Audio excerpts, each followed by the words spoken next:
Breaking news mga kabayan, isang impormasyon ngayon ang pinag-uusapan sa mainstream media sa Pilipinas dahil sa nakitang nasa 100 mga Chinese na uniformado at may mga baril at isang submarine na dumaong sa isang baybayin ng Pilipinas. Nangyari ang insidente nung kasagsagan ng Pogos sa bansa. Property ng Biancham Holdings and Trading na pag-aari ni dating presidential spokesperson Attorney Harry Roque. Doon nakita raw ni Madriaga ang nasa 100 Chinese military na nakauniforme ng pangsundalo, armado lahat. At sa Laque Beach sa Mariveles, Bataan, nakita niya rin ang isang black submarine na pinaiikutan ng malalaking fishing vessel sa beachfront ng Biancham. Sundalo ng Amerika inakyat at hinuli ang isang barko ng China na naglalaman ng langis mula sa Venezuela. Nasa 2 milyong bareles ng langis ang sakay ng barko ng China. Mga F-35 ng Amerika nakitang dumadami sa isang paliparan sa Puerto Rico, malapit sa Venezuela. China, galit na galit matapos maaprobahan ang nasa 11 billion US dollar na halaga ng mga armas para sa Taiwan.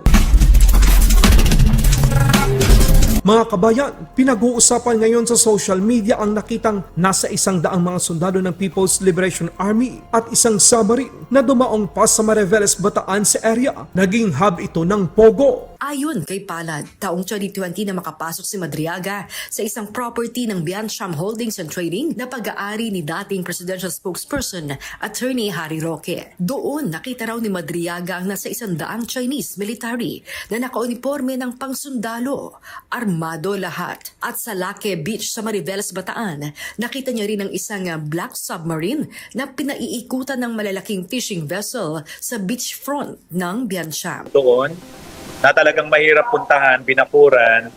I think Laque Cove, L-A-Q-U-E, Laque, ang tawag niya.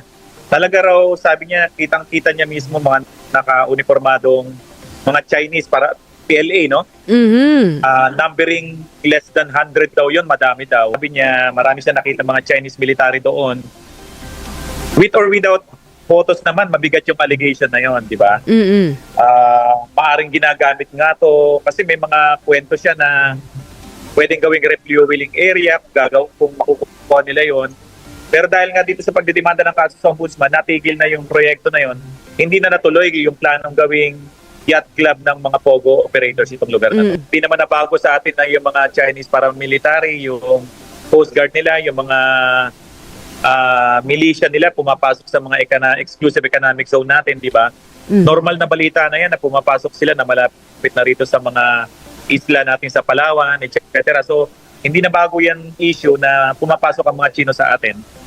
At kung talaga nakakita si Caramil doon, mabigat na issue yan para sa seguridad. Maputik po. So, yung security aspect ko nito mabigat, kaya gusto naming makuha yung mobile phone niya. Ang sabi ni Caramil napicturean daw niya no nasa tasya ng bundok yung mga Chinese military na naka-uniforme talaga ng patig at maraming bangka doon sa lote na yon sa isang cove, no?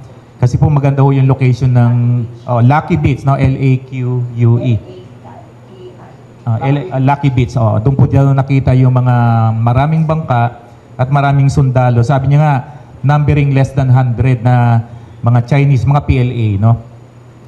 Mare-recall nyo din po sa mga noong nakaraang taon may mga nahuling mga undocumented Chinese person doon sa mga dredging, sa mga barko po na nag-engage sa dredging at may nakuha na ring uniforme na belonging identified sa PLA po. So, Ikalawang tanker na may dalang langis mula sa Venezuela ang inakyat at pinigilang makaalis ng mga sundalo ng Amerika at US Coast Guard. Ang tanker na may pangalang Centuries ay hindi man konektado sa Iran, subalit dala nito ang langis mula Venezuela para sa China. Duda ang Amerika sa paggamit ng tanker ng watawat ng Panama. Ito ngayon ang iniimbestigahan ng mga otoridad kung ito ba ay lehitimo o kunwari lamang. Sumasakit ngayon ang ulo ng China dahil sa kanila pala ang nasabing oil tanker na may dalang 2 milyong bareles ng langis mula sa Venezuela. Aktwal na video, panoorin.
Sa ibang balita naman, galit naman si Xi Jinping dahil inaprobahan ng Amerika ang pagbili ng Taiwan ng mga armas na nagkakahalaga ng nasa 11 billion US dollar. Kabilang sa mga armas ay ang mga sumusunod: 82 M142 High Mobility Artillery Rocket System o HIMARS, 400 at 20 MGM-140 Army Tactical Missile System, 60 M109A7 Paladin self-propelled howitzers at M992A3 carrier ammunition truck vehicles, Javelin at TOW missiles, Harpoon missile kits, spare and repair parts para sa AH-1W Super Cobra attack helicopters. Ayon kay Xi Jinping ng China, dahil dito mas lalong malaki ang posibilidad ng komprontasyon sa pagitan ng China at Amerika. Pero ang totoo, mas tataas ang high blood pressure ng presidente ng China dahil sa hindi nila kayang talunin na ang Taiwan. Nananawagan ngayon ang China na itigil ng Amerika ang ginagawa nitong pag-arma sa Taiwan. Sa ibang balita naman, makikita rin ang pagdagsak ng mga F-35 fighter jets ng Amerika sa Puerto Rico, malapit sa Venezuela. Isang pagpapakita ng paghahanda ng Amerika sa anumang tugon ng Venezuela laban sa kanila.